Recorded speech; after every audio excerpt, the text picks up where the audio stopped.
You're listening to Speaking Sidemount, the podcast where we talk all things sidemount diving, from equipment, skills, techniques, and sidemount diving expeditions to interviews with some of the world's top sidemount divers.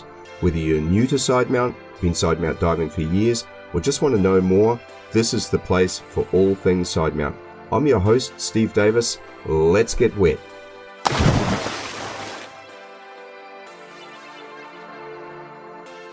Hey, welcome back to Speaking Sidemount. I'm Steve Davis. This episode is produced with the awesome support of XDEEP and the patrons of Speaking Sidemount. My heartfelt thanks to both for their support that makes this podcast possible. When I seek out guests for Speaking Sidemount, not only am I looking for sidemount and cave divers who are doing extraordinary things and have interesting perspectives, I'm also looking to make sure I do service to what is a global sidemount diving community. It's clear that the best known cave diving areas of Mexico, Florida, the Bahamas, and parts of Europe are going to feature heavily. But I also want to cast the spotlight on other areas, and for a while now I've felt that I needed to do more to learn more about sidemount and cave diving in Asia. In this respect, huge thanks to Anand Chandra Sekaran and my mate Pete Mesley for pointing me towards my guest in this episode, Indonesian-based cave explorer and instructor Robin Cuesta. Robin hails from France but has made his home in one of the most beautiful parts of the world, Sulawesi Indonesia. Long known for its brilliant ocean diving, Robin discovered that the region's geology included massive areas of limestone and all of the water came from underground sources. Now, if you're into cave diving, you don't have to be Sherlock Holmes to deduce that there was a strong possibility of karst or solution caves, and Robin set out to discover and explore many flooded caves in Sulawesi and the surrounding islands of Indonesia. In this episode, Robin shares on how he got into diving and cave diving, how he moved to Indonesia, and the amazing work that he is doing exploring the caves of Sulawesi. We talk about his journey to become a cave instructor and how cave instructing supplements and enhances his exploration work. And then we get into his collaboration with other cave divers, which has helped to grow his own exploration experience. And then to finish off, we share on the importance of working with local communities and their leaders to enable Robin's work. All of this and much, much more in this episode of Speaking Sidemount. So we are recording. Okay. Robin, welcome to Speaking Sidemount. Thank you. Thank you for having me here. Oh, it's an absolute pleasure. And I've been watching your exploits from afar. So when we're going to get into a lot on that soon. But to get us started, can you just share a little bit about yourself? Okay. So my name is Robin. I'm from France. I'm 35 years old. And I run the first cave diving oriented center in Indonesia. And I've been living here for basically around 5 years. And now I'm dedicating my life to cave diving and exploration on this wonderful part of the world. Awesome. And you mentioned that you're a Frenchman. How did you get to be in Indonesia? Okay, so I moved there actually on a sabbatical in 2014 in Bali. At this time, I was a recreational diving instructor. And yeah, I just fell in love with this country because, besides the culture and people and food and weather and everything, on my opinion, one of the best countries in the world when it comes to diving. Yeah. So that was my opinion even before I figured there was some wonderful cave there. And moreover, now that there's like hundreds of caves, it's definitely my own paradise. Well, that's awesome. And so you mentioned that you're a recreational scuba diver and that you were doing a sabbatical in Bali. How did you get into diving? Oh, okay. So that's a not that long story, but it was a long time ago. I was on holidays with my ex-girlfriend in Cuba in 2006. At this time, I was very urban, so I never really went into diving and this kind of stuff. And she kind of pushed me to try diving, like do one of these DSDs, you know? And I was like, well, okay, let's do it. So she will be happy. And at the end of the day, I felt in love with that. And yeah, the the poison start to spread over my body, and now I'm fully into it. It is amazing, that first experience, isn't it? I think just about every diver remembers the first time that they put their head underwater. And if you're a free diver or had been a snorkeler beforehand, you know what it's like to put your face in the water and breathe through a snorkel. But then to go deeper than that and be able to continue breathing, for me, it was just unreal experience that first time. And I remember doing it. And I did mine here. I was just off a beach, and the visibility was 1 meter. You couldn't see anything. And I still thought it was the most amazing thing I'd ever done. And my experience was definitely like pretty dodgy, actually. Not that I remember, and I can see that with dive professional eyes. I remember we reached the dive shop. It was like afternoon, and they were closing, and we said, "Look, can we please try?" And they were like, "We need to go. Oh, please, please, please." And they just basically put a BCD on my back, went down on the jetty, and the visibility was not good. I don't remember having any safety briefing, and still I fell in love. Yeah, awesome. And actually, I would love to meet those guys again and told them that, wow, they definitely put me into something. Yeah, look what you did, huh? Oh, yeah. Amazing. From those beginnings, how did that lead you to get into side mount diving and cave diving? Okay, so after that, every single holidays I had, and well, in France, we're lucky because we got quite a lot of holidays every You year. guys hardly work in France. I'm surprised you could leave there. Oh, yeah, of course. But we're very busy striking and protesting. So it's called work-life balance, right? Oh, yeah, exactly. And yeah, every single holidays I went diving basically. And then in 2013, so in France, basically, when you work 6 years in the same company, you can ask for a sabbatical. Yes. So by law, they have to give you this year of unpaid holidays, and they normally have to take you back when you were over. And at this time, I moved to Thailand with my girlfriend. So we moved to Koh Tao, and I started a dive master course. So very classic, way of getting into diving and experience a lot of diving. And I had the chance of meeting a team of super nice guys, super good diver. And I met this guy, Chris Aslam. You probably know him. And yeah, it kind of pushed me into trying Sidemount. And then I did a course. And then I did a technical diving course. And then introduced me with Pascal Bernabé, a French cave diver. And then I went back in France in 2014, did my full cave course. And from here, it just started to escalate to where we are now. Yeah, and you did a fair bit of cave diving in France and the lot and so on? Oh, yeah. So yeah, I did my full cave there. And then basically each time I would come back to France, I would go diving there. And then I had the chance of meeting another guy, a French guy, Franck Breillet, which been exploring Indonesia well before me. So 2001, 2007, he was part of some scientific expedition, which would include a little bit of cave diving. And then I got in touch with him and invited me in the French southern mountain. And we did some diving and some caving. And yeah, so I was definitely into it. So from there, you became a cave diver. Obviously, you're an instructor as well. And these things, I assume, were happening concurrently. What led you then to decide to become a cave instructor? When I moved there in 2016, and we will talk about what happened for me to move. So at this time, I was in Bali before I moved to Sulawesi. Right.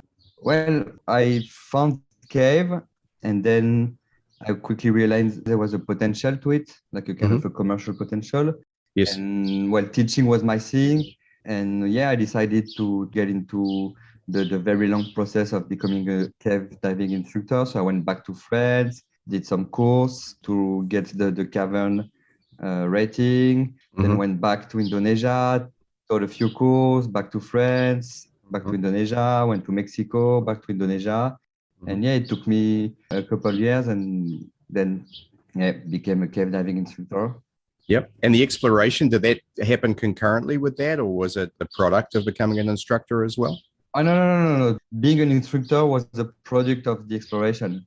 So I moved there in August 2016 and been only exploring because at this time I was not holding a work permit in Indonesia. So I really had to stay into exploration. Then after that, when I decided, okay, so there's an opportunity, and I kind of put the master plan in motion.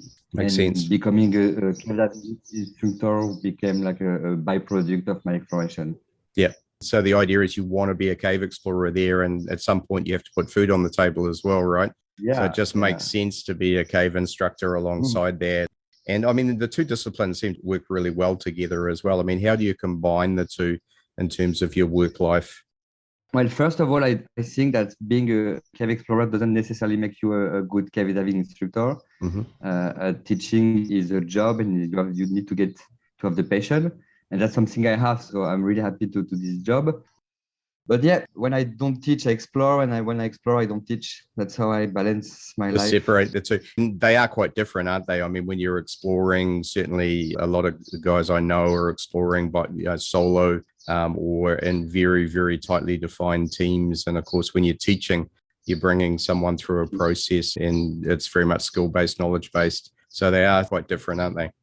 Yeah. And I mean, yeah, I've been exploring mostly alone for the first few years. And here it takes a lot of time to explore. So first it took me like weeks to set up the logistic, find tank, find compressor, find cars, information. At this time into speaking Indonesian. So it was really, and there almost nobody speak English. So it took me a lot of time. And then on top of that, when you explore, you have to kind of ask the permission of the local communities, the cultural leaders of the village. And that takes a lot of time. Okay. Indonesia has a concept of what we call jam karet, which means like elastic time. So when you ask someone, okay, can we meet? So I can ask you permission. You can tell you, oh yeah, let's meet when or soon. And soon can be in 1 hour, 1 day, 1 week. Sure. And there's nothing you can do to overcome that. So you have to be patient, and it takes a lot of time. Now I can speak fluently Indonesian, and I'm known around the area. It's very easier for me to get inspiration. And now actually the information comes to me. So people send me messages. Awesome. Oh, there's a cave. You should check it out. Blah blah blah. They send me picture, and they're very eager for me to come and them to be part of the exploration also. Yeah, sure. Yeah, and I understand that, because I guess there's a fair amount they can do to contribute towards the logistics and so on of each of your trips. Oh, yeah, sure. Yeah. So tell us a bit about the caves there. So you're talking about Sulawesi in Indonesia. So I understand where Indonesia is, and I know it's a relatively large country as well. So whereabouts specifically in Indonesia or Sulawesi? Okay, so Indonesia is a very big country. So it's around more than 5,000 kilometers from east to west. It's officially 17,000 islands. I haven't counted them, but it's probably something like that. There's like big group of islands. So from west to east, you have like Sumatra, Java, Bali, NTT, Papua. And on the northern part, on the left side, you have Kalimantan and Sulawesi, and the Moluccas and many other. And Sulawesi is this weird key-shaped island. And the southeastern part is actually made out of limestone. So limestone area in Indonesia are, I think, if I'm not wrong, 150,000 square kilometers. So it's basically as big as Belgium. And this part, this very specific part of Sulawesi, as I said, is only made of limestone. So when you have limestone, you may have cave. And when you have a look closer on the map, you see that there's almost no surface water. So no lake, no river, no streams, which means that technically the water is underground. Yes. Then as for the kind of rock, the karst formation, I'm not like a karst specialist, but it's some kind of coastal karst, tropical karst. So there's some very specific features. And this we still don't really know why, because this is being studied right now by Indonesian University. But we have a very complex, a very large kind of cave. So you have a lot of fracture cave, very shallow, kind of maze-like, like Minotaur style cave. Yes. Some very, very deep cave, some giant sanctum-like sinkhole, some pretty short one, some sea cave. You have like a long, like the longest one is like around 5 kilometers inland. So yeah, we have a very, very nice variety of caves, and that's super cool. And through their history, have they been dry from time to time? Do they have formations? Yeah, sure. So we found cave with a super nice formation. So it really depends on the area. And as I said, we don't really know a lot about the speleogenesis, so the history of the cave formation on this area. So that's a topic we will hopefully I will be able to develop if we do a second episode in a few months or few years.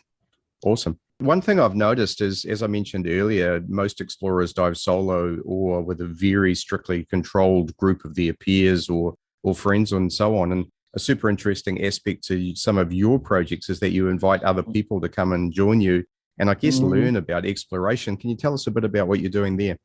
Oh, yeah. Well, the thing is, to be honest, when I've started exploration, I was pretty inexperienced. So yeah, I had like a few dozen cave diving under my belt. And I contacted my instructor, Pascal. I said, oh, look, Pascal, I think I found cave, but so far I don't have buddies. So what do you suggest? And then he answered to me, well, I'm your cave diving instructor, so you should not cave dive solo. I said, well, look, Pascal, you've been doing this for years. And then, of course, well, once he got past his role of instructor, we exchanged about the safety protocol I had to put in place, the conservatism of my dive. And I just went very, very careful on the first months. And yeah, at some point, I had the chance to meet these guys, Pete, Rasmus, and Maria, which are way more experienced than me. And it was just like a pleasure for me to have them here and basically so they could share their experience with me. So that's like a benefit for me also. So I learned a lot and it was super nice trip and I will do it anytime. Yeah, well, I mean, that was the first thing Pete said. I said, what did you think of Sulawesi? Would you go back? And he said, look, in a heartbeat. For Pete to say that, because as we well know, he's through and through a wreck diver and wet rocks have never really been his thing. And yet for him to say that about Sulawesi was pretty awesome. Yeah, I mean, not such a bad cave diver, actually. So I hope he's not listening. Yeah, actually, before he went, he did some Sidemount workshops with me because he didn't want to look like a complete noob going in and having to dive Sidemount. He's normally on his rebreather. So I was happy to contribute a little bit to that. It was perfect. You were perfect, Pete. And I'm sure whenever he's there, the après diving is always pretty good too, huh? Yeah. Awesome. So where are you actually at with your exploration now? I'm still doing like my main, my highlight is the Laolawi cave. So the longest one we found in Indonesia so far. So it's an accumulated distance of around 5 kilometers. So we keep exploring. I've reached the limit we can do an open secret. I mean, well, I could bring like more than 5 tanks, but at some point it just become, just painful. Yeah, just painful. So yeah, now we're gonna have to bring the rebreather, so which requires, of course, a different kind of logistic. So that's one of my main projects. I have other projects of the deep sinkhole, so in the jungle. So when you look at the map of this part of the island, you have like dozens of like huge prehistoric sinkhole deep inside the jungle. Yeah. But that would require like super extensive logistics. Just to give you an idea, last time I went to one of these sinkhole with a friend of mine, Danny. So the thing already been explored. Okay, so it was not even like a full exploration. And it was around 1.5 kilometers away from the road. On the jungle, there's already a small pass, so it's not like super difficult. We were 2 divers and we had to hire like 15 porters to get to the sinkhole. And it was like just a 3-tank dive. So can you imagine the logistic we will require to go to this very deep sinkhole that are far away in the jungle? There's no road, there's no pass. So yeah, I need logistic for that. I need support and financial support. That's not something I can unfortunately afford by myself. But that's one of my main projects. And basically, we, as the time goes, we move like north of the island. So we've mostly explored the southern part. Yes. And the more we go north and the more we go in like a remote area, just basically keep going, keep exploring.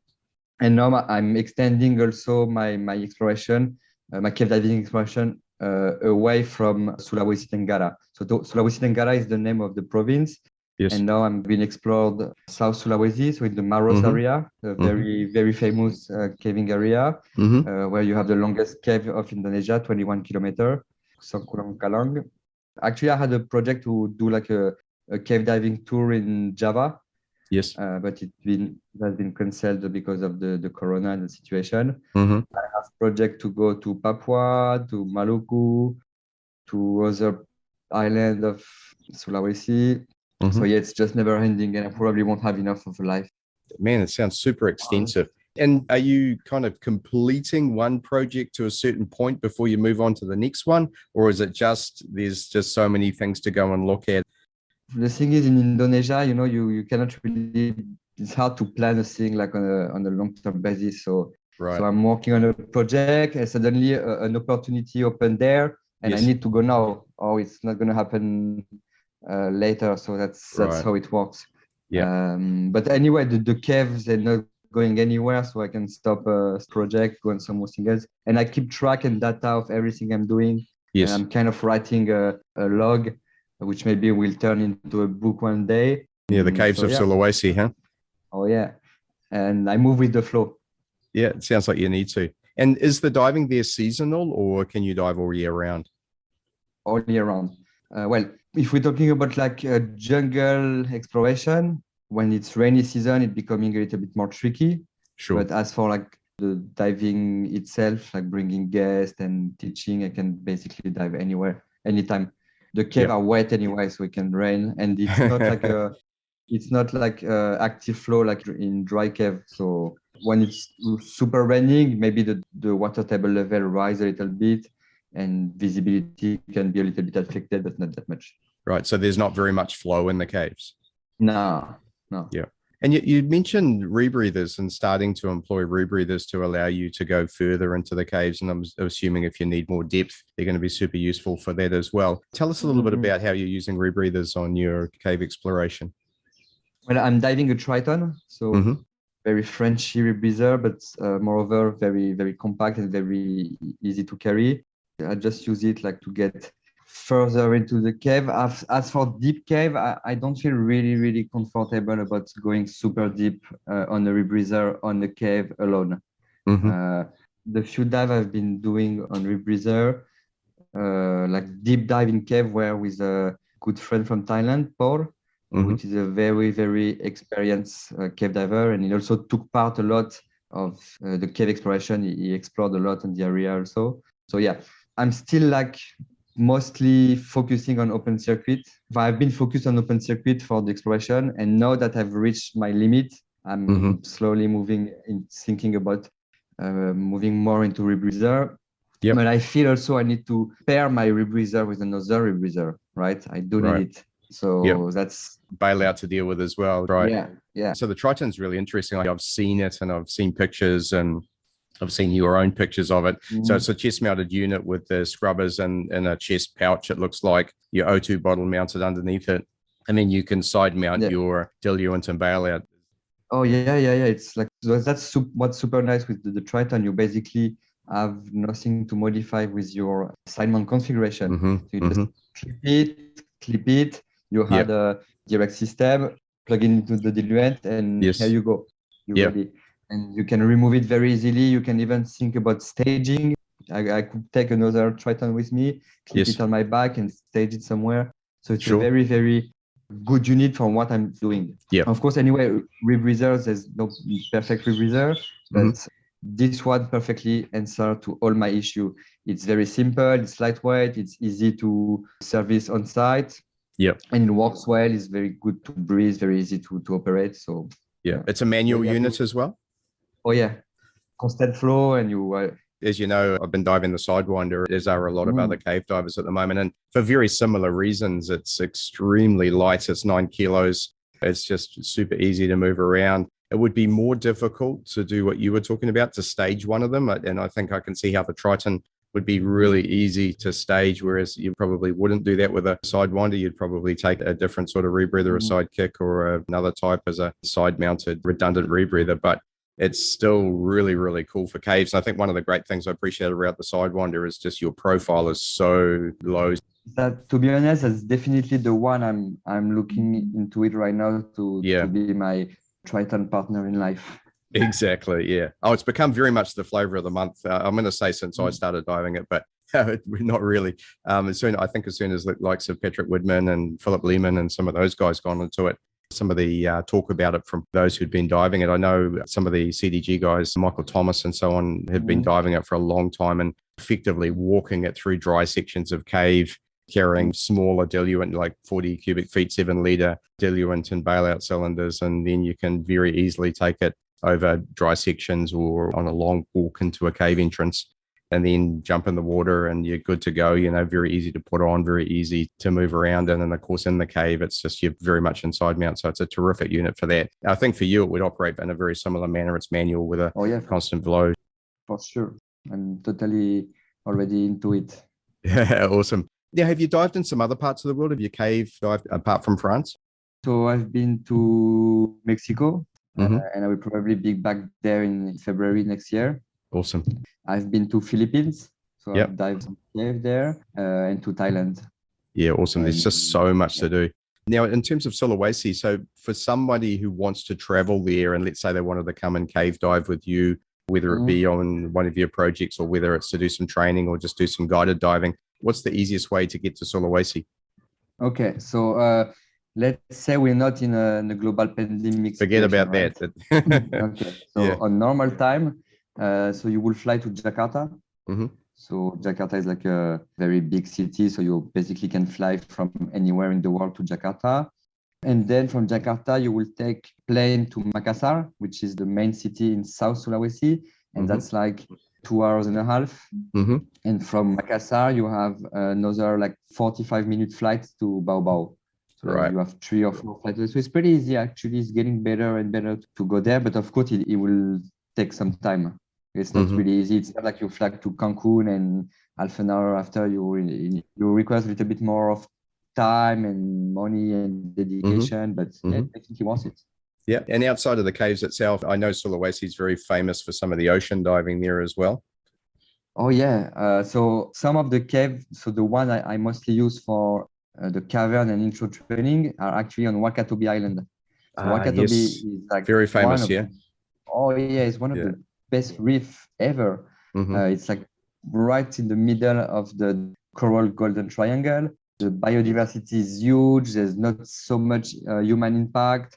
It's like crazy deep wall with almost no current, and the diving is amazing. So like recreational, technical, rebreather. And actually now, I'm kind of being victim of my success because now I'm only get booked for cave diving, but it's also an amazing place for CCR.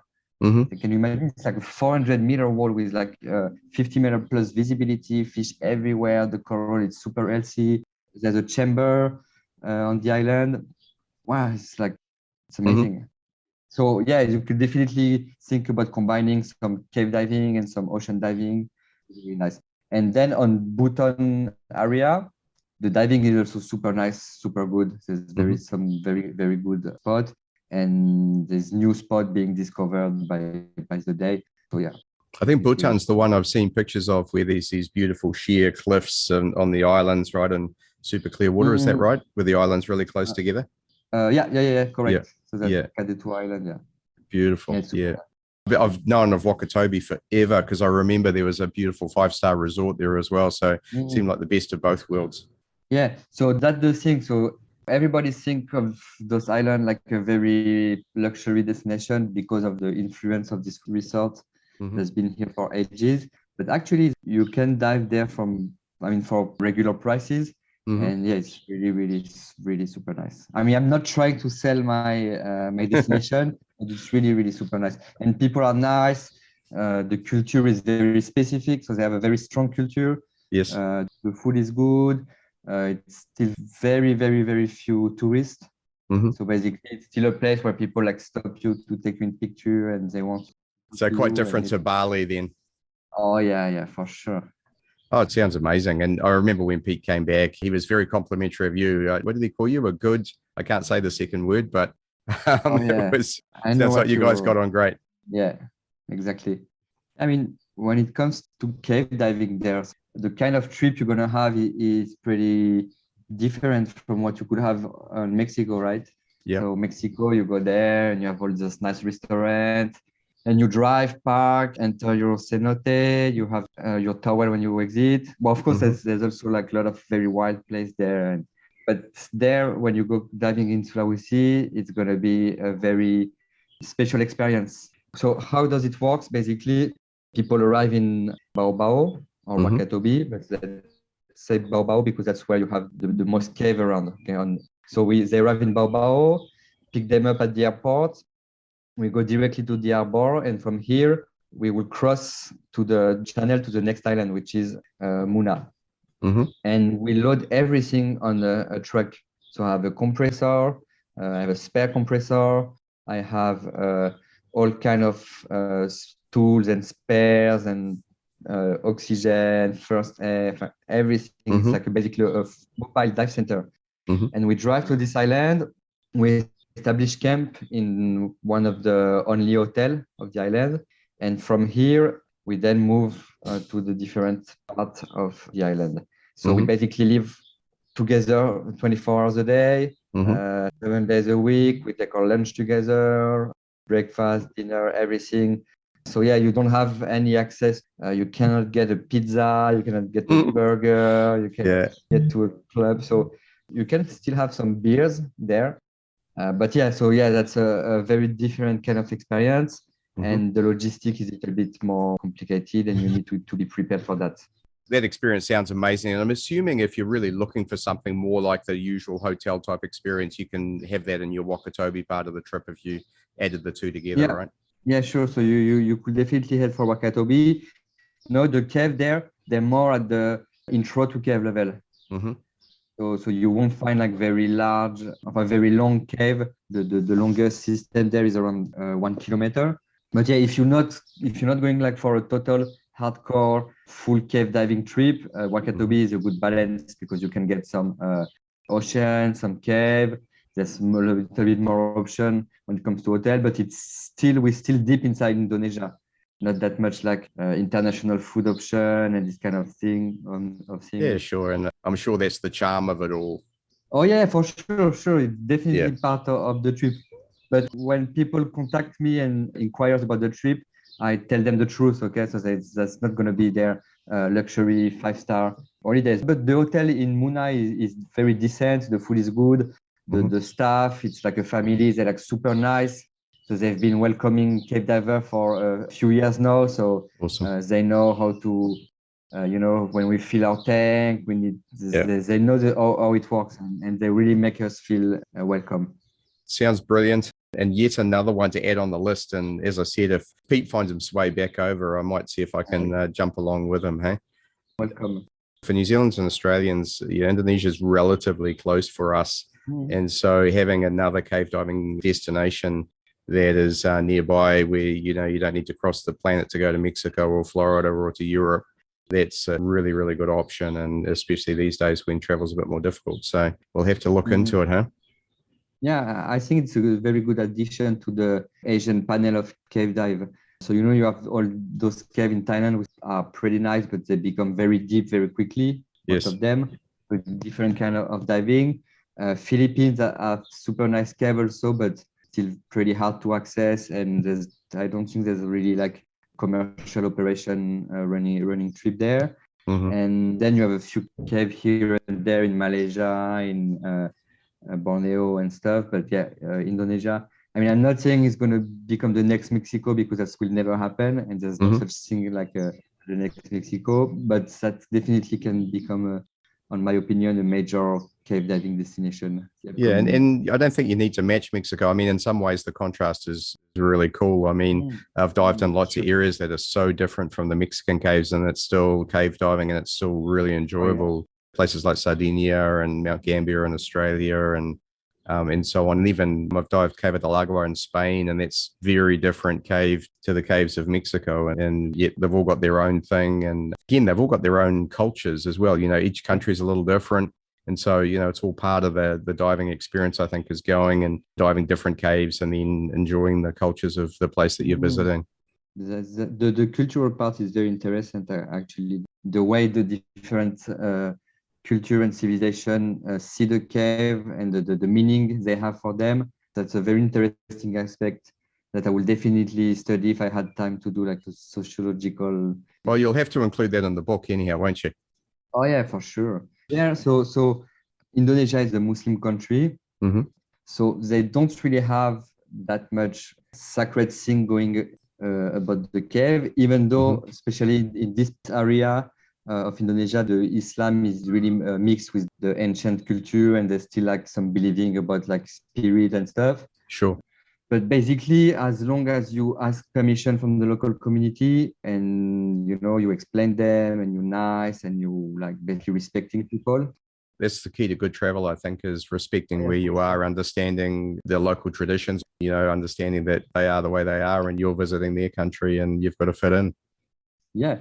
And honestly, at the end of the day, those guys are like, yeah, just go, The only thing when it could be restricted is when the water source is used for human consuming. So when they have the installed pump and they take the water for their village, then it can be a little bit more tricky. Sure. And it will really depend on the local government and what they think about it. Sure. Yeah, awesome. Sounds amazing. And it's been brilliant meeting you and catching up and talking a bit about the caves. And so if somebody wants to reach out to you, what's the name of your business? Okay, so they can go on my website, sulawesidivetrek.com. It's basically a branch of a well-established technical dive center we have in Bali Dive Trek. So they operate in Bali and Sulawesi Dive Trek operate in Sulawesi. Or they can reach me through my Instagram, diving_Robin, or they can just like basically write cave diving Indonesia in Google, and I will probably pop somewhere in the first results. Awesome. And I'll put links to all of those in the podcast notes and on Facebook as well. And I hope I really do hope I can get over. We've been organizing a trip to Mount Gambier at the moment in Australia, and I'm super excited about that when things open up. That's about the easiest place for us to go to outside of our own caves in the South Island, which is super tricky and very deep and very cold. So we're excited about that, but having another option to fit in there, I think would be just brilliant. And again, if there's some good rebreather, suitable diving at Wakatobi, I've always wanted to go there. Thank you very much for sharing. Great to meet you and hope we can catch up sometime. Yeah, for sure. So just let me know anytime. And now I would love also actually to go to those caves in Australia. And I hope, things look like they're getting more relaxed about travel restrictions. It's coming next year for us. It will be a year exactly of traveling. Yeah, well, maybe we'll let you know when our trips are on. And if you want to go to Australia, we might be able to find ourselves there at the same time. A pleasure. Awesome. Thanks, Robin. Okay. Thank you, Steve. Hey, thanks so much for listening. It was awesome to meet Robin and learn more about the beauty of Sulawesi and his work in the caves. If you'd like to know more about Robin's work or how to get in touch with him, please check out the links in the podcast notes and on the Speaking Sidemount Facebook page. Thanks again to XDEEP for their brilliant support of this podcast, which enables everything you've just listened to, and also the patrons of Speaking Sidemount for their amazing support. If you'd like to support the show, then check out the link to the Speaking Sidemount Patreon page where you can find out more. Now, I sincerely hope that you're all well and diving plenty. Here's to an amazing next year where the world opens up some more, where we can travel, see new places, catch up with old buddies, and make some new friends. And of course, explore and enjoy the amazing world of diving in Sidemount, of course. Thanks again, and I'll catch you in the next episode of Speaking Sidemount. You've been listening to Speaking Sidemount from www.sidemountpros.com. If you like the podcast, please subscribe and consider leaving us a 5-star review. If there's something you'd like us to cover on the show, then let us know via our Facebook page listed in the podcast notes. Thanks again, and we look forward to you joining us on our next episode of Speaking Sidemount.